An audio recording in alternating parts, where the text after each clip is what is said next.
Hello നമസ്കാരം, ഞാൻ നിങ്ങളുടെ ആനന്ദാണ്. എന്തുണ്ട് വിശേഷം? എല്ലാവർക്കും സുഖമല്ലേ? ഞങ്ങളിന്നൊരു പുതിയ യാത്രയായിട്ട് എത്തിയിരിക്കണം കേട്ടോ. എവിടെയാണെന്നല്ലേ? നമ്മൾ ഇന്ന് കൊളുക്കുമലയിലേക്കാണ് യാത്ര. കൊളുക്കുമല എന്ന് പറയുമ്പോൾ നമ്മൾ ആദ്യം കൊളുക്കുമല അല്ല പോകുന്ന വഴിയുള്ള കാഴ്ചകൾ കണ്ട് കൊളുക്കുമലയ്ക്കാണ്. അപ്പോൾ ഇന്നത്തെ വീഡിയോയിലുള്ളത് അഞ്ചുരുളി ടണലാണ് കേട്ടോ. നമ്മളിന്ന് അഞ്ചുരുളി ടണൽ വിസിറ്റ് ചെയ്യാനാണ് പോയിക്കൊണ്ടിരിക്കുന്നത്. നമ്മളിപ്പം സഞ്ചരിച്ചുകൊണ്ടിരിക്കുന്നത് ഇടുക്കി ജില്ലയിലൂടെയാണ്. അപ്പോൾ ദൂരെയായിട്ട് സൂര്യൻ ഉദിച്ചു വരുന്നതൊക്കെ കാണാൻ പറ്റുന്നുണ്ട്. വെളുപ്പങ്കാലമാണ് കേട്ടോ. നമ്മൾ വെളുപ്പിനൊരു 3 മണിക്ക് തിരുവനന്തപുരത്ത് നിന്ന് തിരിച്ചു. ഇപ്പോൾ നമ്മൾ ഏകദേശം 6 മണിയായിട്ടുണ്ട്. നമ്മളിപ്പോൾ ഇടുക്കി ജില്ലയിലെത്തി. ഇപ്പോൾ നമ്മൾ സഞ്ചരിച്ചുകൊണ്ടിരിക്കുന്നത് മലയോര ഹൈവേയിലൂടെയാണ് കേട്ടോ. പുതുതായിട്ട് പണി കഴിപ്പിച്ച് തീർത്ത മലയോര ഹൈവേയിലൂടെയാണ്. അത്യാവശ്യം നല്ല വീതിയുള്ള റോഡാണ് കേട്ടോ. നല്ല സ്മൂത്തായിട്ടുള്ള റോഡ്. ഇതേ കണ്ടില്ലേ, ഇടതുവശത്തും വലതുവശത്തൊക്കെ തേയിലത്തോട്ടങ്ങളൊക്കെ കാണാൻ പറ്റുന്നുണ്ട്. അപ്പോൾ നമ്മളെ ഇടുക്കി ജില്ലയിൽ വന്നാൽ പ്രത്യേകമുള്ളൊരു കാഴ്ചയാണല്ലേ ഈ തേയിലത്തോട്ടങ്ങൾ. അത് തന്നെ കാണുമ്പോൾ നമുക്കൊരു പ്രത്യേക അനുഭൂതിയാണ്. വളരെ സന്തോഷമുള്ളൊരു കാഴ്ചയാണ്. നല്ല ഭംഗിയുള്ള കാഴ്ചകൾ. ഇതേ കണ്ടില്ലേ, ഇപ്പോൾ കമുകിൻ തോട്ടമൊക്കെ കാണാൻ പറ്റുന്നുണ്ട്. അതുപോലെ തന്നെ ദൂരെയായിട്ട് മലയും മഞ്ഞും ഇതേ അങ്ങ് ദൂരെയായിട്ട് ഇങ്ങനെ സൂര്യൻ ഉദിച്ചു വരുന്നതിൻ്റെ ഒരു ഓറഞ്ച് കളറും ഒക്കെ കാണുമ്പോൾ തന്നെ നമുക്കൊരു പ്രത്യേക അനുഭൂതിയാണ്. അല്ല, പ്രത്യേക ഭംഗിയുള്ള കാഴ്ചകളാണല്ലേ, മനസ്സ് കുളിർക്കുന്ന കാഴ്ചകൾ.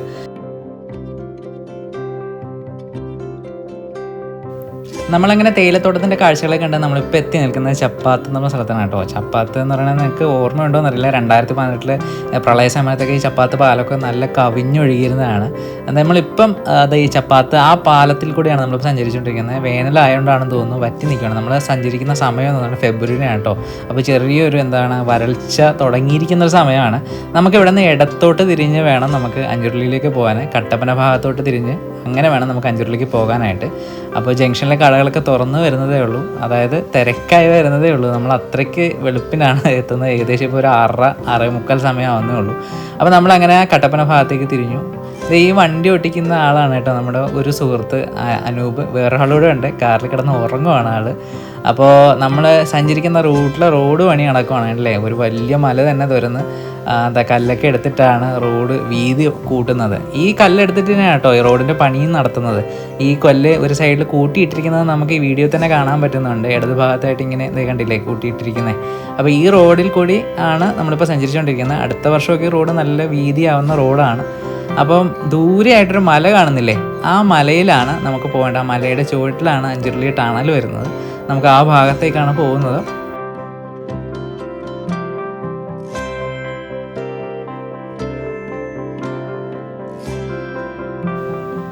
നമ്മളിപ്പോൾ സഞ്ചരിച്ചുകൊണ്ടിരിക്കുന്നത് കാഞ്ചിയാർ ഗ്രാമപഞ്ചായത്തിലൂടെയാണ് കേട്ടോ. കാഞ്ചിയാർ ഗ്രാമപഞ്ചായത്ത് എന്ന് പറയുന്നത് കട്ടപ്പനയിലുള്ള ഒരു ഗ്രാമപഞ്ചായത്താണ് കാഞ്ചിയാർ.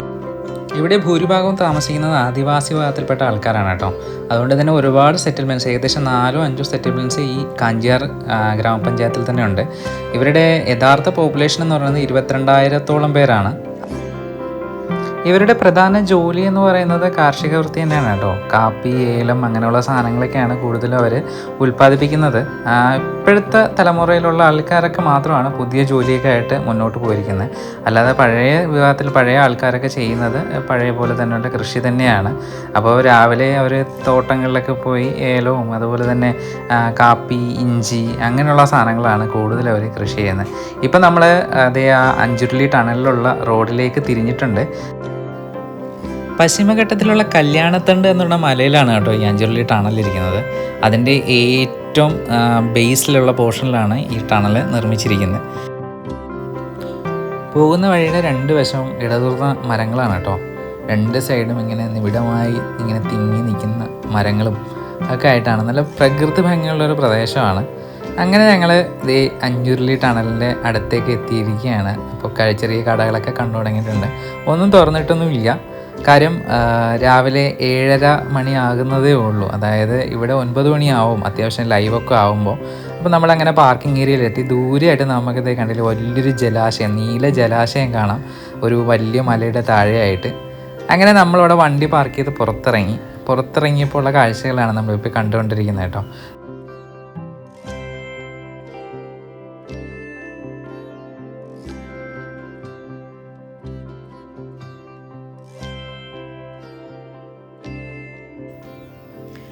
ഇടുക്കി ജില്ലയിലെ പ്രധാന ടൂറിസം കേന്ദ്രങ്ങളെക്കുറിച്ച് വിവരിക്കുന്ന ഒരു ബോർഡാണ് കേട്ടോ നമ്മൾ ഈ കാണുന്നത്. ഒരു ഫ്ലെക്സാണ് അടിച്ചു വെച്ചിരിക്കുന്നത്. കുറച്ച് പഴയതാണ്, എന്നിരുന്നാൽ കൂടി എല്ലാ വിവരങ്ങളും നമുക്ക് അതിൽ നിന്ന് കിട്ടുന്നുണ്ട്. ഇത് കണ്ടപ്പോൾ എനിക്ക് തോന്നിയത് കുറച്ചുകൂടെ നന്നായിട്ടൊരു വലിയ ഫലകമായിട്ട് എന്തെങ്കിലും ചെയ്തിരുന്നെങ്കിൽ കുറച്ച് നന്നായിരുന്നു എന്ന് എനിക്ക് തോന്നി. അങ്ങനെ വിവരണങ്ങളൊക്കെ വായിച്ച് ഞങ്ങൾ വീണ്ടും അഞ്ചുരുളി ഭാഗത്തേക്ക് നമ്മൾ നടക്കുകയാണ്. അപ്പം മാലിന്യമുക്ത അഞ്ചുരുളിയുടെ ഒരു ബോർഡൊക്കെ നമുക്കിവിടെ കാണാൻ കഴിയുന്നുണ്ട്. പരിസരം വൃത്തിയായിട്ട് സൂക്ഷിക്കാൻ വേണ്ടിയിട്ടുള്ള ബോർഡാണ്. അപ്പോൾ ഞങ്ങളങ്ങനെ അവിടെ നിന്ന് ഇറങ്ങി അഞ്ചുരുളി ടണലിൻ്റെ ആ ഭാഗത്തേക്ക് ഒരു മണ്ണിട്ട പാതയാണ് കേട്ടോ. ആ പാതയിലൂടെയാണ് നമ്മൾ നടന്നിറങ്ങുന്നത്. കുറച്ച് സൂക്ഷിച്ചിറങ്ങിയില്ലെങ്കിൽ തെന്നി വീഴാനുള്ള സാധ്യതയുണ്ട്. കാര്യം ഒരു അധികം കല്ലുകളാണ് കൂടുതലും അതിൽ കാണാൻ കഴിയുക.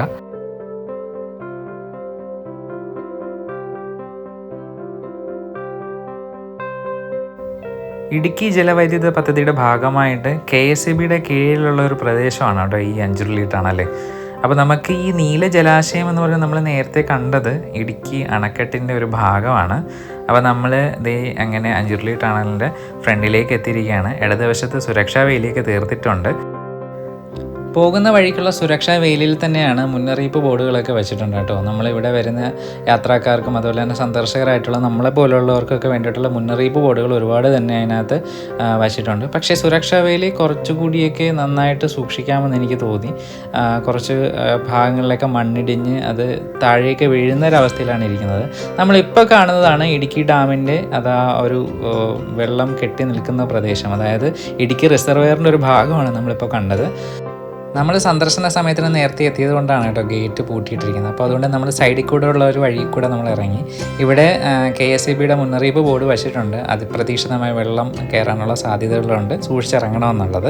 അങ്ങനെ നമ്മളതേ അതിൻ്റെ സൈഡിൽ കൂടെ താഴെ ഇറങ്ങി നമ്മളിതേ കാണുന്നതാണ് അഞ്ചുരുളി ടണൽ കേട്ടോ.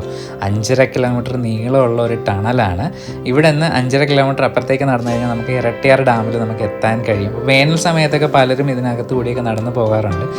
അത്യാവശ്യം എന്താ പറയുക, കുറച്ച് റിസ്ക് ആയിട്ടുള്ളൊരു പരിപാടിയാണ് കേട്ടോ അതിലേക്ക് ഇറങ്ങുന്നത്. അപ്പോൾ ഈ വെള്ളം ഒഴുകി ഇറങ്ങുന്നതെന്ന് പറയുന്നത് ഇടുക്കി ജലാശയത്തിലേക്കാണ് കേട്ടോ. ഈ ഒഴുകി ഇറങ്ങുന്ന വെള്ളം എന്ന് പറഞ്ഞാൽ ഇടുക്കി ജലാശയത്തിലേക്കാണ്. നമുക്ക് ദൂരമായിട്ട് കണ്ടില്ലേ പശ്ചിമഘട്ടവും അതിൻ്റെ ആ ഒരു നീല ഭംഗിയൊക്കെ കാണാൻ എന്ത് ഭംഗിയാന്ന് നോക്കിയേ. ആ വെള്ളം ഒഴുകുന്നത് കാണാൻ തന്നെ ഒരു പ്രത്യേക ഭംഗിയുണ്ട്. അപ്പോൾ അങ്ങനെ നമ്മൾ ആ കാഴ്ചകളൊക്കെ കണ്ടങ്ങനെ നിൽക്കുവാണ്. ഇത് 1974 നിർമ്മിച്ച ഒരു തുരങ്കമാണ് കേട്ടോ. 1974 തുടങ്ങി 1980 കാലഘട്ടങ്ങളിൽ തീർന്നൊരു തുരങ്കമാണ്.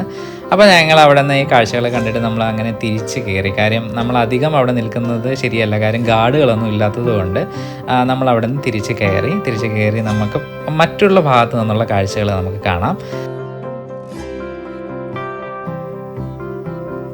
അപ്പോൾ ഈ തുരങ്കം നിർമ്മിച്ചിരിക്കുന്നത് ഇടുക്കി ജലവൈദ്യുതി പദ്ധതിയുടെ ഭാഗമായിട്ടാണ്. ഇരട്ടിയാറിൽ നിന്നുള്ള വെള്ളം ഇടുക്കി ജലസംഭരണിയിലേക്ക് എത്തിക്കാൻ വേണ്ടിയിട്ടാണ് ഈ തുരങ്കം നിർമ്മിച്ചിരിക്കുന്നത്. പകുതി, അതായത് ഈ തുരങ്കം നിർമ്മിച്ചിരിക്കുന്നത് എങ്ങനെയാണെന്ന് വെച്ച് കഴിഞ്ഞാൽ ഒരു സൈഡിൽ നിന്ന്, അതായത് 2 സൈഡിൽ നിന്നും ഒരേ സമയം തുരന്ന് നടുക്ക് കൊണ്ട് മുട്ടിക്കുകയായിരുന്നു ചെയ്തത്. അങ്ങനെയാണ് ഈ തുരങ്കം നിർമ്മിച്ചിരിക്കുന്നത്. അതായത് ഇരട്ടിയാറിൽ നിന്നൊരു 3 കിലോമീറ്ററും ഇവിടെ നിന്നൊരു 2.5 കിലോമീറ്ററും, അതായത് അഞ്ചുരുളിയിൽ നിന്നൊരു 2.5 കിലോമീറ്ററും അതുപോലെ തന്നെ ഇരട്ടിയാറിൽ നിന്നൊരു 3 കിലോമീറ്ററും അങ്ങോട്ടും, അതായത് 2 സൈഡിൽ നിന്നും തുറന്നിട്ടാണ് ഈ തുരങ്കം നിർമ്മിച്ചിരിക്കുന്നത്. മഴ സമയത്തൊക്കെ വരുമ്പോൾ ഇത് നിറഞ്ഞൊഴുകുന്ന കാണാൻ തന്നെ ഒരു പ്രത്യേക ഭംഗിയാണ് കേട്ടോ. അതിമനോഹരമായ കാഴ്ചയിൽ ഒന്നാണിത്. അപ്പോൾ നമ്മൾ ഇവിടെ ടണലിൻ്റെ പ്രത്യേകതയ്ക്ക് എഴുതി വെച്ചിരിക്കുന്ന ബോർഡൊക്കെ നമുക്ക് കാണാം. ഇതിനകത്ത് എല്ലാ വിവരങ്ങളും, ടണലിനെ കുറിച്ചുള്ള എല്ലാ വിവരങ്ങളും തന്നെ ഇതിനകത്ത് രേഖപ്പെടുത്തിയിട്ടുണ്ട്. അപ്പോൾ നമ്മളതൊക്കെ കണ്ട് വായിച്ച് അങ്ങനെ നിൽക്കുവാണ്. അപ്പോൾ ഇനി ഇവിടെ നിന്ന് നമുക്കിനി നമുക്ക് ആ ടണലിൻ്റെ മുഖ്യധാരയായിട്ടുള്ള, അതായത് ദൂരെ നിന്ന് കാണുന്നൊരു കാഴ്ചയുണ്ട്. അപ്പോൾ നമ്മൾ അങ്ങോട്ടേക്കാണ് നമ്മളിപ്പോൾ പോയിക്കൊണ്ടിരിക്കുന്നത്. നമ്മൾ ഈ ചെന്നിറങ്ങുന്ന സ്ഥലം എന്ന് പറയുന്നത് മൈതാനം എന്ന് പറയുന്ന സ്ഥലമാണ് കേട്ടോ. ഈ പണ്ട് തുരങ്കം നിർമ്മിക്കാൻ വേണ്ടിയിട്ട് തുരന്നെടുത്ത പാറക്കല്ലുകൾ കൊണ്ട് നിക്ഷേപിച്ച പ്ലേസ് ആണ് കേട്ടോ നമ്മൾ ഈ ഇറങ്ങുന്ന സ്ഥലം എന്ന് പറയുന്നത്. അത് അത്യാവശ്യം നല്ല ഹൈറ്റുള്ളൊരു പ്രദേശമാണ്. ഈ ജലാശയത്തിനോട് ചേർന്നാണ് കിടക്കുന്നത്. അത് ഏകദേശം നല്ലൊരു ഏരിയ തന്നെ അങ്ങനെ തന്നെ നിൽപ്പുണ്ട്. ആ സ്ഥലം എന്ന് പറയുന്നത് ഈ പാറക്കെട്ടുകൾ കൊണ്ടിട്ട് നിമന്ന സ്ഥലമാണ് കേട്ടോ. അത് കണ്ടാൽ പറഞ്ഞാൽ വിശ്വസിക്കുമെന്നറിയില്ല, അങ്ങനത്തെ ഒരു സ്ഥലമാണ് ഇപ്പോൾ ഈ നമ്മൾ നിൽക്കുന്ന പ്രദേശം എന്ന് പറയുന്നത്. ഇവിടെ നിന്ന് നമുക്ക് ആ ഒരു ഭംഗി നമുക്ക് പ്രത്യേകമായിട്ട് നമുക്ക് കണ്ട് ആസ്വദിക്കാൻ പറ്റും. ടണൽ നമുക്ക് ഇവിടെ നിന്ന് അങ്ങനെ കാണാൻ പറ്റില്ലെങ്കിലും, പക്ഷേ ആ വെള്ളം ഒഴുകി വരുന്ന ഒരു പ്രദേശവും ആ വെള്ളം ഒഴുകി വരുന്ന ആ ജലാശയത്തിൽ വീഴുന്ന കാഴ്ചകളൊക്കെ നമുക്ക് നല്ലതുപോലെ തന്നെ കാണാൻ പറ്റുന്നുണ്ട്. അതിമനോഹരമായ ഒരു കാഴ്ചയാണ് കേട്ടോ. ഈ പ്രദേശത്തിന് അഞ്ചുരുളി എന്ന് പേര് വരാനുള്ള പ്രധാന കാരണം എന്താണെന്ന് വെച്ച് കഴിഞ്ഞാൽ, വേനൽക്കാലം ആകുമ്പോൾ ഈ ജലാശയം കുറച്ചൊന്ന് വറ്റും കേട്ടോ. വറ്റുന്ന സമയത്ത് നമുക്ക് ഉരുളി കമഴ്ത്തിയ പോലെ 5 മലകൾ നമുക്ക് പ്രത്യക്ഷമായിട്ട് കാണാൻ പറ്റും ഇവിടെ നിന്നാൽ. അങ്ങനെ 5 ഉരുളി കമഴ്ത്തി വെച്ച സ്ഥലം എന്നുള്ള ഇതുകൊണ്ടാണ് അഞ്ചുരുളി എന്ന് പറയപ്പെടുന്നത് കേട്ടോ. ചില സിനിമകളിലെ ഷൂട്ടിംഗ് ലൊക്കേഷനായിട്ടുള്ള ഒരു പ്രദേശമാണ് കേട്ടോ ഈ അഞ്ചുരുളി. ഇവിടെ ഷൂട്ട് ചെയ്ത ഒരു സിനിമയാണ് യോബിൻ്റെ പുസ്തകം. അതിലെ ക്ലൈമാക്സ് സീനൊക്കെ ഇവിടെയാണ് ഷൂട്ട് ചെയ്തിരിക്കുന്നത്. അപ്പോൾ അതുകൊണ്ട് തന്നെ അതിന് ശേഷമാണ് ഇവിടെ അത്യാവശ്യം ടൂറിസം ഡെവലപ്മെൻറ്റൊക്കെ ആയി വന്നിരിക്കുന്നത്. അപ്പോൾ ഒരുപാട് പേര് ഈ സ്ഥലം കാണാനും ഒക്കെ ആയിട്ട് വരുന്നുണ്ട്. അങ്ങനത്തെ ഒരു സ്ഥലമാണ് കേട്ടോ. അപ്പോൾ അതുകൊണ്ട് തന്നെ അത്യാവശ്യം ടൂറിസം ഡെവലപ്മെൻറ്റ്സ് ആവശ്യമായിട്ട് തോന്നിയിട്ടുള്ളൊരു പ്രദേശമാണ്. കുറേ കെട്ടിടങ്ങൾ നിർമ്മിച്ച് വയ്ക്കണമെന്നുള്ളതല്ല, പക്ഷേ പാരിസ്ഥിതിക ദോഷങ്ങളൊന്നും ഇല്ലാതെ തന്നെ ഈ സ്ഥലം കുറച്ചുകൂടിയൊക്കെ ഡെവലപ്ഡ് ആയിട്ട്, അത് ആൾക്കാർക്ക് കുറച്ചുകൂടിയൊക്കെ സൗകര്യങ്ങൾ ഒരുക്കി കൊടുത്താൽ നന്നായിരുന്നു എന്ന് എനിക്ക് തോന്നി. പക്ഷേ പല സ്ഥലങ്ങളിലും പ്ലാസ്റ്റിക് മാലിന്യങ്ങൾ പലയിടത്തും കുന്നുകൂടി കിടക്കുന്നതും ഈ ജലാശയത്തിൻ്റെ ഭാഗങ്ങളിൽ തന്നെ നമുക്ക് കാണാനും കഴിഞ്ഞു കേട്ടോ.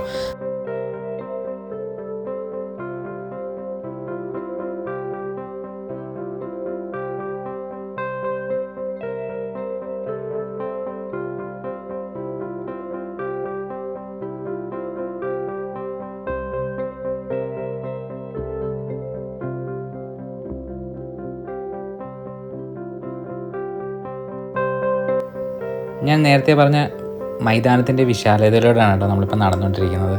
കണ്ടില്ലേ, കണ്ടില്ലേ എത്രയോ ഏരിയയിലാണ് ഈ കല്ല് കൊണ്ട് അടുക്കിയിട്ടിരിക്കുന്നത്. അത് കാലങ്ങളായിട്ട് അങ്ങനെ കിടന്ന് അതൊരു മൈതാനം പോലെ തന്നെ ആയിട്ടുണ്ട്. കല്ലാണെന്ന് നമുക്ക് പറയത്തില്ല, അടിയിലോട്ട് കല്ലും മേളിലേക്ക് മണ്ണും ഒക്കെ നമന്ന് അങ്ങനെ വലിയൊരു മൈതാനം പോലെ കിടക്കുന്ന ഒരു സ്ഥലമാണ് കേട്ടോ. അതും ജലാശയത്തോട് ചേർന്ന് ആ ഒരു തുരങ്കത്തിൽ നിന്ന് തുരന്നെടുത്തതാണ് ഇത്രയും. അതായത് അത്യാവശ്യം ഹൈറ്റുള്ള പ്രദേശമാണ് കേട്ടോ. ഞാനിങ്ങനെ നമ്മുടെ വീഡിയോയിൽ ഇങ്ങനെ കാണുന്നതുകൊണ്ടാണ്, നമുക്ക് നേരിട്ട് പോയി അവിടെ നിന്ന് നോക്കുമ്പോൾ തന്നെ അത്യാവശ്യം ആഴമുള്ള ഒരു പ്രദേശമാണ്. അങ്ങനെ ഒരു സ്ഥലമാണ് കേട്ടോ. ഇവിടെയൊക്കെ നമുക്ക് വേണമെന്നുണ്ടെങ്കിൽ പാരിസ്ഥിതിക ദോഷങ്ങളൊന്നും ഇല്ലാത്ത പ്രവർത്തനങ്ങളൊക്കെ നടത്തി കുറച്ചുകൂടിയൊക്കെ വികസനങ്ങൾ ഈ ഏരിയയിലേക്ക് കൊണ്ടുവന്നു കഴിഞ്ഞാൽ ഒരുപാട് ടൂറിസ്റ്റുകളെ അട്രാക്റ്റ് ചെയ്യുന്നൊരു പ്ലേസാണ്. അങ്ങനത്തെ ഒരു സ്ഥലമാണ് കേട്ടോ ഇത്. അപ്പോൾ ഇനി നമ്മൾ ഇവിടെ നിന്ന് അടുത്ത സ്ഥലത്തേക്ക് പോകുന്നത് പറഞ്ഞാൽ നമ്മുടെ പോകുന്ന സ്ഥലം എന്ന് പറയുന്നത് കാൽവരി മൗണ്ടാണ്. ഇടുക്കി റിസർവോയർ മൊത്തം കാണാൻ പറ്റുന്നൊരു സ്ഥലമാണ് കേട്ടോ കാൽവരി മൗണ്ട്. അപ്പോൾ അടുത്ത വീഡിയോ കാൽവരി മൗണ്ടിൻ്റേതാണ്. അപ്പോൾ ഇന്നത്തെ വീഡിയോ നമ്മളിവിടെ വൈൻഡപ്പ് ചെയ്യാണ്. അപ്പോൾ നിങ്ങൾക്ക് ഈ വീഡിയോ ഇഷ്ടപ്പെട്ടെങ്കിൽ തീർച്ചയായിട്ടും ലൈക്ക് ചെയ്യണം, ഷെയർ ചെയ്യണം, സബ്സ്ക്രൈബ് ചെയ്യണം. അതുപോലെ തന്നെ നിങ്ങളുടെ വിലപ്പെട്ട അഭിപ്രായങ്ങളെ കമൻറ്റ് ബോക്സിൽ കമൻ്റായിട്ട് ഇടണം കേട്ടോ. അപ്പോൾ ഇന്നത്തെ കാഴ്ച നിങ്ങൾക്ക് ഇഷ്ടപ്പെട്ടു എന്ന് വിശ്വസിക്കുന്നു. To be the next time, this is Anand Nair signing out from Sunday Travelogues. Bye by.